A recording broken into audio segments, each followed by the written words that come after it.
Assalamualaikum warahmatullahi wabarakatuh. Perkenalkan, nama saya Raihan Danur Ramda dengan NIM 22190287. Di sini saya akan menjelaskan tentang pengertian peralatan dan perlengkapan perkantoran. Yang pertama, saya akan mulai dengan pengertian peralatan kantor. Peralatan kantor dapat didefinisikan sebagai barang-barang yang dipakai dalam jangka waktu yang relatif lama, biasanya lebih dari 1 tahun, dan mengalami penyusutan. Peralatan yang sangat identik dengan benda-benda yang besar dan berat memerlukan perawatan yang khusus serta berharga mahal.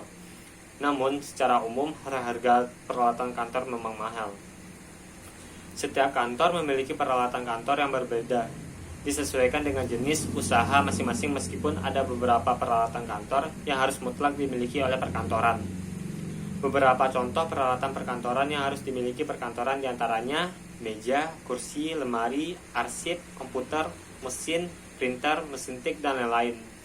Sedangkan beberapa peralatan kantor yang tidak mutlak dimiliki tetapi sangat diperlukan diantaranya mesin fotokopi, scanner, dan lain-lain.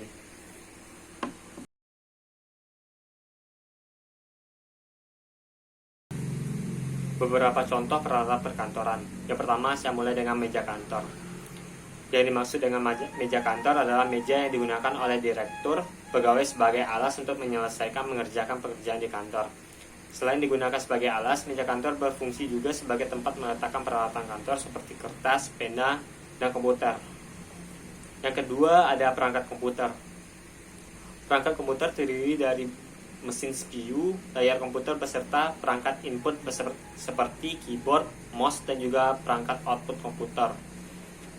Perangkat komputer berfungsi untuk membantu pekerjaan-pekerjaan utama kantor seperti pembuatan laporan, input transaksi, pencatatan, penjadwalan, editing video gambar, dan sebagainya. Pada umumnya, peralatan perkantoran atau perangkat komputer kantor zaman sekarang kebanyakan menggunakan LCD tipis sebagai layar output, berbeda dengan kantor-kantor zaman dulu yang menggunakan komputer tabung yang memakan space di meja kantor. Yang ketiga, ada print dan scanner. Printer digunakan untuk mencetak dokumen dari soft copy atau file menjadi file dalam bentuk hard copy yang tercetak dalam kertas. Sedangkan scanner adalah alat yang digunakan untuk mengubah file dalam bentuk hard copy menjadi soft copy dalam bentuk file di komputer. Pada beberapa jenis printer, fungsi keduanya digabungkan atau dijual dalam satu alat, biasa mesin printer dan scanner. Namun umumnya kedua mesin tersebut dijual dalam bentuk terpisah. Yang keempat, ada mesin fotokopi.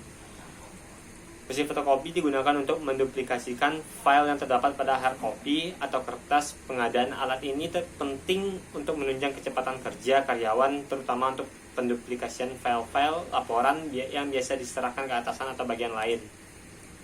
Yang kelima, ada alat penghancur atau paper shredder.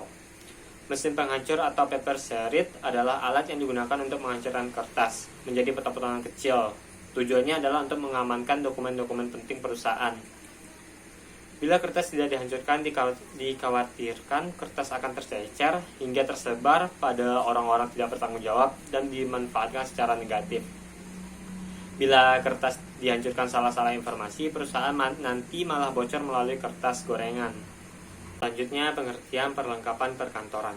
Perlengkapan kantor adalah istilah generik yang mengacu kepada semua perlengkapan yang umumnya digunakan di kantor, perusahaan, dan organisasi lainnya mulai dari perorangan sampai pemerintah yang bekerja pengumpulan, perbaikan, dan keluaran informasi.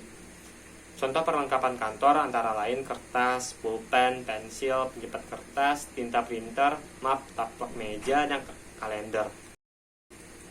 Yang pertama, saya akan mulai dengan pengertian kertas. Kertas adalah bahan yang tipis yang dihasilkan dari kompresi serat yang berasal dari pulp. Serat yang digunakan biasanya adalah alami dan mengandung selulosa dan hemiselulosa. Kertas dikenal sebagai media utama untuk menulis, mencetak, serta melukis, dan banyak kegunaan lain yang dapat dilakukan dengan kertas, misalnya kertas pembersih atau tisu yang digunakan untuk hidangan, kebersihan, ataupun keperluan toilet. Yang kedua, ada pulpen. Pulpen ini berasal dari bahasa Belanda atau pulpen adalah sebuah peralatan yang sering digunakan untuk menulis di kertas. Alat ini berwujud seperti mata pena berujung tajam yang dilengkapi dengan pegangan berisi kantong tinta yang dapat diisi kembali.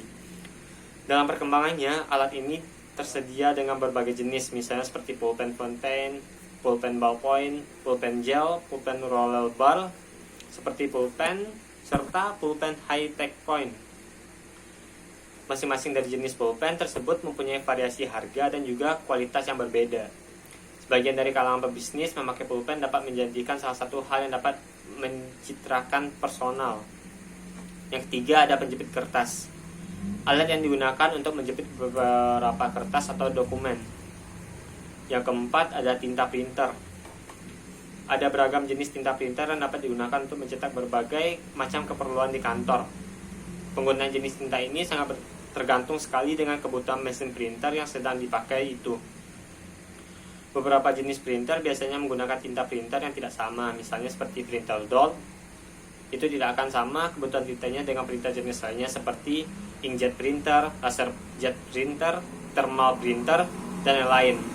Kalau secara umum, tinta printer ini memiliki 4 jenis warna primer sesuai dengan standar cetak, yaitu cyan, magenta, yellow, serta K-black. Perbedaan jenis tinta printer tersebut biasanya akan memiliki hasil serta kualitasnya yang berbeda pastinya. Dan yang terakhir ada kalender. Kalender merupakan sebuah sistem untuk memberikan nama pada setiap periode, waktu, atau seperti hari dan juga bulan sebagai contohnya. Nama-nama tersebut dikenal sebagai tanggal dan bulan di kalender. Tanggal ini bisa didasarkan dari suatu gerakan pada benda angkasa seperti matahari dan juga bulan. Kalender tersebut bisa mengacu kepada alat yang mengilustrasikan sistem tersebut, misalnya seperti sebuah kalender yang terdapat di dinding. Sekian dulu yang dapat saya jelaskan. Saya Rehan Dani Ramda. Kalau ada kesalahan mohon dimaafkan. Assalamualaikum warahmatullahi wabarakatuh.